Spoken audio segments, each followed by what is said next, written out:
Good morning and welcome to Cricket Extra. I'm here in the indoor school at Emirates Old Trafford. We have 4 cameramen, the use of the indoor school, and I'm going to be speaking to one of the greats of the game. Over the next half an hour, we're going to have a bowling masterclass with Wasim Akram. We have a live studio audience. We have 2 former England captains who have locked horns with Wasim in Test match cricket and ODI cricket for a long period of time. Michael Afton and Nassir Husaain will come to Beaky and Creaky in just a moment. Wasim, let's have a look at your career stats. You must be immensely proud of what you personally achieved in the game. Yes, I am, but I think the only regret I have as a fast bowler is my career best, 7 419. The ton up. It should have been 7 for about 60 or 65. I've got 6 for 60, 6 for 70, but not 7 419, but still not bad. Where did it all begin for you? What's your earliest cricketing memory? Like any other young kid in Pakistan or in subcontinent, I played on the streets. I was living, in inner Lahore with my grandparents. So I used to play in little gullies, on the roads, roof, with tennis ball. After school, I was in school team as well. I wanted to be a table tennis player when I was young. Okay. Thank God I didn't play table tennis. Otherwise, I would have been nowhere. But yes, again, my heroes at the time were Javed Miandad, Imran Khan. I had their pictures, their posters in my room as a young kid. So I started my cricket like any other young kid, like you guys did. And you came on to play cricket with those heroes? Exactly. And after, I remember I was 14 when I had their posters in my room. And I played with them in the same dressing room in 1984, and I was after 3 years. I never imagined that I'll be sitting with my heroes. Did you get a lot of coaching? None. Self-taught? I used to go to net every day. This one, a person in area I used to live in, his name is Khalid. He used to see me playing with tennis ball cricket. So he said, you should play with cricket ball. I said, who will go to net that far? He said, no, I'll take you. So he used to take me to net every day for a month on his bike, and then I got into it. So after school, I used to go straight to nets and bowl about 3 hours on a trot and used to come back. No batting, just bowling. And the ground we were in, there used to be 20 nets next to each other. 20? 20 nets. So each team probably used to have about 40 to 50 kids practicing. So the balls were coming from everywhere. But it was fun. Your bowling action, was very unique to you.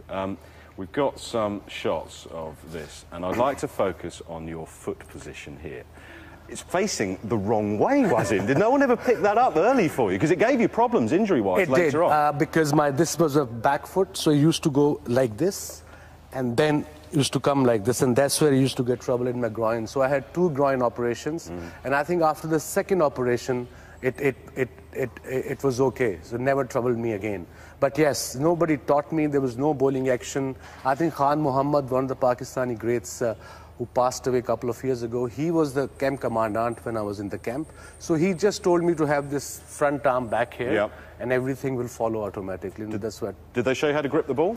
No. That was all natural? That was all natural, whatever. I just used to grip the ball. With the new ball, I remember, especially Pakistanis, I mean, this is the usual grip, and if I'm bowling the in-swing to the right-hander, this seam will go towards leg slip, and my thumb comes under the ball, and then I used to lock my wrist.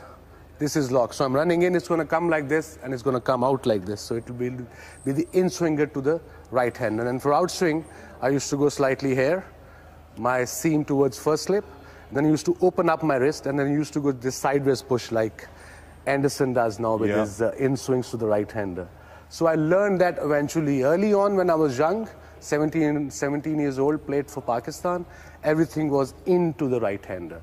But eventually I learned, I said, okay, everybody's expecting from me the in-swing, so I had to learn this away swinger. You said something to me yesterday, because you played county cricket for Lancashire here at Old Trafford, yeah, and your learning accelerated. Was that part of the learning? Yes, I think Lancashire has been a great influence on me as a person and as a cricketer.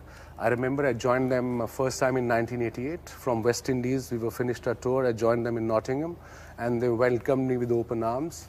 And first year was incredible fun. It was something very different. I was living with my own and with Lancashire boys, Fairbrother, Athers, Ian Austin, Warren Hagg, Michael Watkins and Paul Ellett was there, Graham Farlow was there. So, you know, all these boys, it was like family. So I used to enjoy, I used to come, used to play, there were cricket every day. We used to travel every day, and this is the best thing can happen to any youngster. When I was about 18, 19, and in 89, I think I became the #1 bowler in the world after the first season in Lancashire, because I played so much cricket and enjoyed so much, and I gained so much confidence as a person as well. Let's pop over to the crease. I'd like to talk to you about how you did it. Let's start with the run-up. Yeah. How far back did you go and how did you measure it? Because you've been looking at some of the modern-day cricketers and thinking, why are they doing it that way? I've been seeing some youngsters, when I see they put pressure on themselves before even they delivered the ball. They measure the run-up like this, like this, like this. I think this is extra pressure on yourself. I just used to go 17 steps, like Waqar, probably 30. 1, 2, 3, 4, until the 17. And that was my run-up. Did that ever change? Early on, it was 25 yards, and then, and 1987 tour in England, at Old Trafford Test against England, I had a word with Imran. I said, look, I tried bowling with shorter run-up, and my pace is the same. So he worked with me for a couple of days, and he said, you stick to short run-up. So I just then stayed at 17 yards. When you came to the crease, yeah, was there a default area that you would land, or were you always mixing it around? If you were running up to bowl the first ball of a Test match to a right-handed batsman, what part of the crease would you hit? It was always close to the stump. Aim was to come closer. The more closer you come, the front arm comes in play, and that's where you can actually swing the ball in to the right-hander. And for outswing, obviously, if there's nothing, if nothing is happening from the pitch, that's where you go the other way, the away swingers. But start off close to the stumps, in swing. That was my natural swing, and that's why I tell all the youngsters, start off with your natural swing. If nothing happens, then go to the other swing. But don't try to bowl both swings every second delivery. You won't be able to control the ball. Shane Warne said to us in his masterclass that he was looking to assess the pitch, see how much turn and bounce, therefore what pace he had to bowl.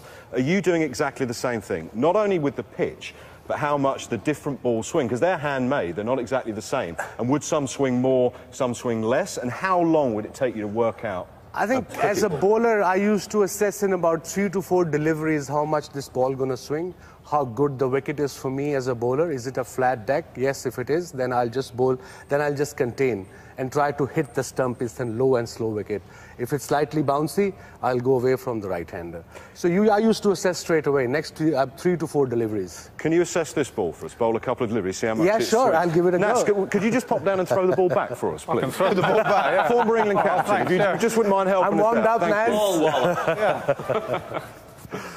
So you've got a right-handed batsman, you're looking to land it on a line and length, coming back in, just see how much it swings. So this is the grip. Yeah. My wrist is locked in there. I'm bowling after a long time, by the way, but let's see.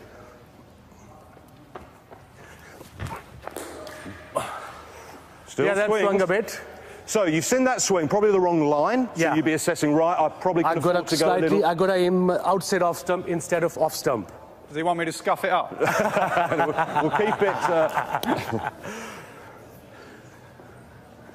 And the aim was eventually to hit the seam every time, especially on a seaming wicket. And it happened. Practice makes it perfect. So now if I bowl this delivery, I try to aim that camera, at that, you know, that first slip camera? Just here. Okay. On the side, Naz. Hey, there you go. So now you're dialed in. Are you more comfortable now? You sort of got your right line, and you know roughly how much the ball's going to swing. Exactly. Okay. I've realised in 2 deliveries, that's where I have to pitch, and this is how much it's going to swing. Okay.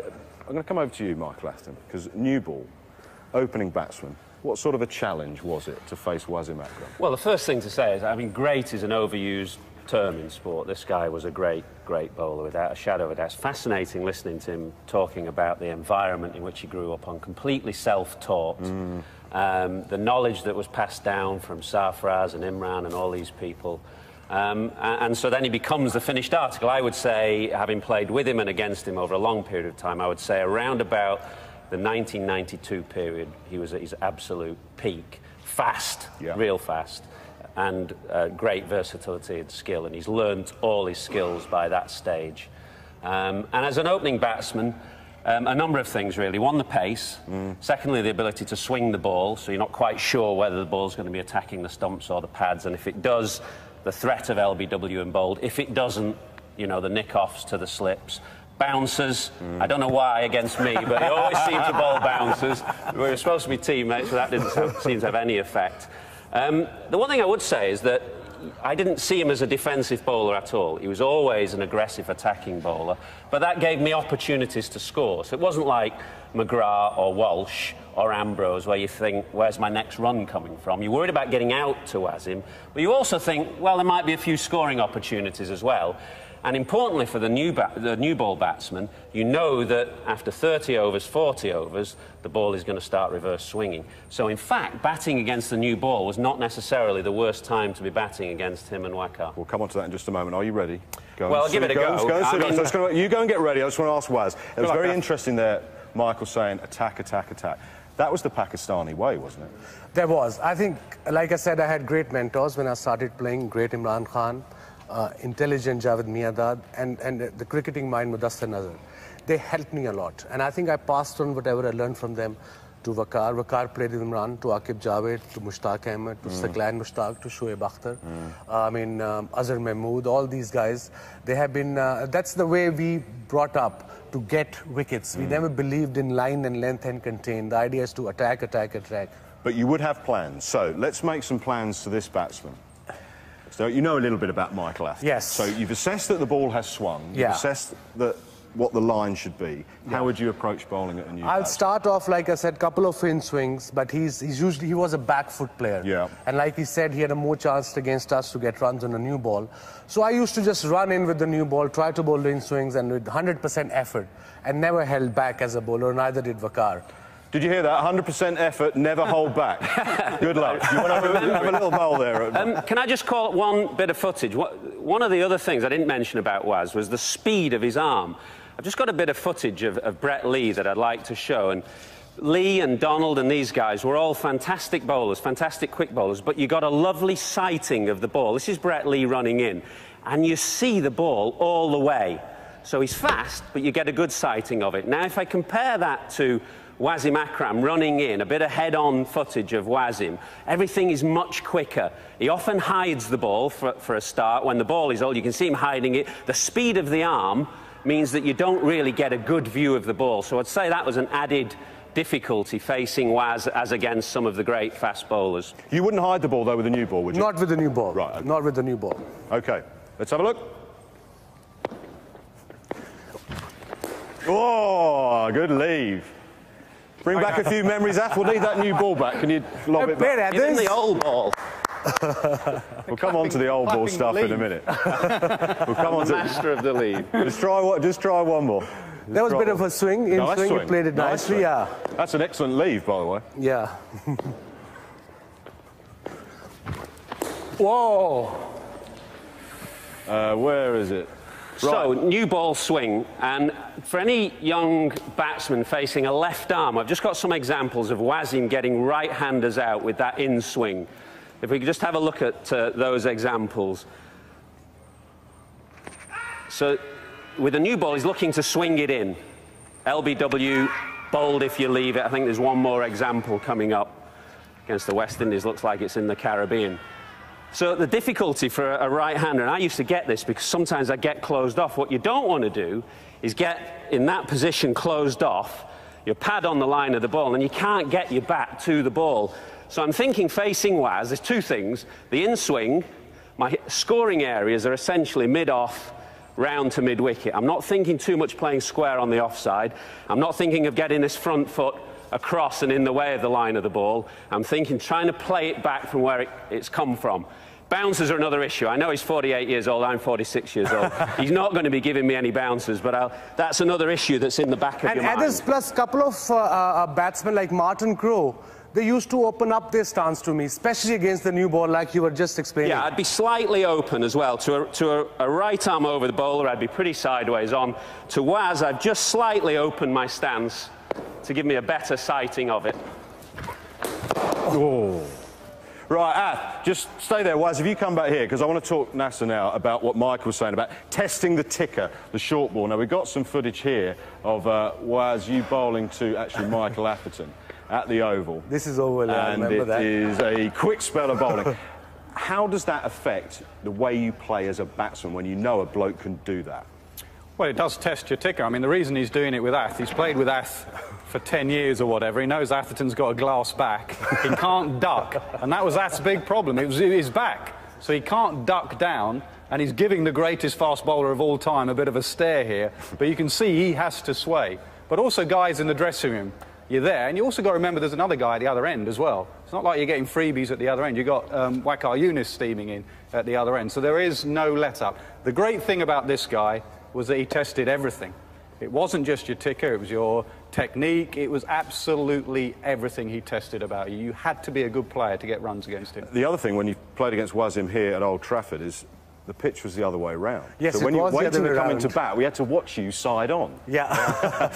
And I also learned that with the reverse swing, or even with the new ball, I used to come around the wicket, and I realized if I'm bowling around the wicket to the right-hander, why can't I just run behind the umpire? Well, he'll be able to see me at the last second. And that helped lots of time, because with quick arm action and suddenly you see me just before delivering the ball, it was difficult. We got an example of that. Again, this is to Alex Stewart in the same test. So this is where you're starting. Yeah. So the batsman cannot see Wasim Akram. No, it's a nightmare. He jumps out at the last second. We also had a little bit of a plan. Look at Ath. Is that Ath here? He's trying to look to see what hand and what way round the ball is in Wasim Akram's hand to see which way he's reversing. We had meetings about this. So Marcus Trescothick would be at this end, or Ath or Stewie, and they'd be looking at Waz running up to see which way he was holding, and depending on which side you had your band handle. But I realized that the people are doing it, so I started to hiding the ball. And sometimes, show me the ball. This is the reverse swing ball. You can see the rough side. It's a bit too rough. Thanks, Roddy. This is the shiny side. I used to show the batsman at this end, at the non-striker end, run like this, go my hand on top of it, and then before I used to start, I used to switch it like this. So it was a nightmare for the batsman, not the facing me, at non-striking end, which side I have to hold the bat. Yeah, then you had someone like Dopey Thorpe at this end. Who's in the wrong hand. Who's playing with his bat handle, and as he's running in, he's holding in this hand, and then he changes and walks like that. The absolute nightmare. So basically, Michael Atherton used to have to open the bat against Wasim Akram with a new ball, but when it started to get into that condition, that was a completely different ball game. Oh, absolutely. The pretty boy openers used to go in there, we'll take them on, you know, get us to 100. A number of times we got to 100 for one, 120 for one, and we're going well. And then the dressing room, everyone was glued to their TV screen. Is it reversing yet? Is it reversing? You had Mushy on a little bit as well. They used to bowl a few cross-seam deliveries if it stopped swinging, scuff up one side, and the moment you saw a one-ball reverse, panic spread through that dressing room, I'll tell you. Right. Oh, I'm going in now for reverse swing. Let's roll back the years. Well played, Michael Atherton. You've made 50 against the new ball. What was the key with bowling with a ball that was reverse swinging? And when did you first come across reverse swing? I think Mudassar Nazar, Imran Khan, Javed Miandad, these guys taught me straight away in 1985. I knew it a bit before, but not as much. And then it's not science, it's very easy. The rough side is lighter, the shiny side is heavier. It will follow towards the heavier side. This is as simple. But again, it depends. You have to look after the ball. You've played with the Waqar for Surrey. Yeah. You realize how important for us to have this side dry and have this side shiny. And I remember Saklan Mushtaq used to have this habit before his delivery. And we called him, me and Waqar, in a team meeting. I said, hey, if you're going to play in future for Pakistan, you've got to change this habit of yours because the ball is getting smoother from the side. We used to have an off-spinner at Lancashire called Gary Yates. Yes. And he used to lick his spinning finger and then put it on that rough side. He would go absolutely mad. It has to be dry. I mean, we were told to throw it back like that, so you would catch it like that. Exactly. So the whole team has to be involved. Yeah. And I must praise England's side. They do reverse swing the ball, and the whole team looks like they're involved and looks like they knew what's happening with the cricket ball, so that's where they reverse it. Right. Sorry, just before he goes, one other issue is that some balls reverse more than others. And in England in the 90s, we had a choice between Reader balls and Duke balls. The Dukes swung orthodox, and so were good for English bowlers. The Readers really went reverse. And it reversed very quickly, the Readers, in about 20-25 overs. And although we were playing at home, we had a ridiculous thing there where we used to spin for the ball, Duke or Reader. And he, in a 3-test match series, won the toss 3 times. We'd picked a load of bowlers to play with Duke balls, and he won the toss, said, right, thank you very much, we'll play with Readers. Come on, Nassir's waiting patiently. Oh, did you want to say something? Well, no, just now you've gone in and it's reverse swinging. You know it's reverse swinging. There are key things here. Now, Waz is clever, Waqar's clever. He knows that we're thinking about toe crushers, but he often used to start off bowling you a short ball. I've got one example of a short ball that hit me. I don't know where it was, but I know it hurt. He often used to set you up with the short ball. I'll show you one from a previous tour, that there, whack. He used to set you up with a short ball and you think, crikey, he's going to come at you with the short stuff. But then, I think we have a replay of that as well coming up. Played it beautifully, got in a really good position there, keep your eye on the ball. But then, after that, the real danger ball was the toe crusher. The full in-swinging delivery to the left-hander. Either way it was swinging. I'll show you a couple of examples of that from, I think it was the West Indies again, of him reversing. Look at that. That's right on the toe, and that's a dangerous. So when Wasim is reversing it, you have to have a really low backlift. You have to have your bat on the ground. I'll just show you one more example of position you wouldn't want to get in. Moeen Ali yesterday. Moeen Ali, you do not want against this lad a massive backlift. Moeen Ali's dismissal yesterday, his bat was way up, and that's a dangerous position to get in. That is, you know, if Wasim was bowling against this, his eyes would light up. Look at the backlift here, way up, and from that position to come back down, you've not got time. Boom, you're done for pace. Right, you've delayed it long enough. We want you to face Wasim Akram. What's Don't want to do this. You want me to hide the shine or come? Yes, absolutely. So Okay. you would hide it. Did you find that difficult? No, it was... Did it not affect the way you... Not at all. So I used to, I'm hiding the ball. This is a reverse swing ball. It will go with the shine. If the shiny side is in, it'll be an in swing to Naz. If the shiny side is there, it'll be the away swinger. So let's see. Are you going to tell me what it is? No. Shout, Af, Sorry, do your bat Naz. thing, Af. Thorpe's up here playing with his bat handle, so there's no cue. Yeah. What could possibly go wrong? In swing. Whoa. That was like my LB, that. Show my LB. Right. Get my LB up. Replay coming. Replay I played coming. that purposely like that. He got me out LB like this. That Yeah, I is did. exactly the same. Right. Ward, put it up. That was pitched outside leg, I remember. Yeah, I know it pitched out. Rawalpindi. 20 years ago it pitched outside If leg. you just pop back to me, if you just pop to Look me, at it it. must be very easy when you can pick up wickets with a bloke that always gets out LBW like this. I mean, how appalling is this technique? Wasim Akram bowling, Nassir Husaain LBW, not very happy, never happy when he's out.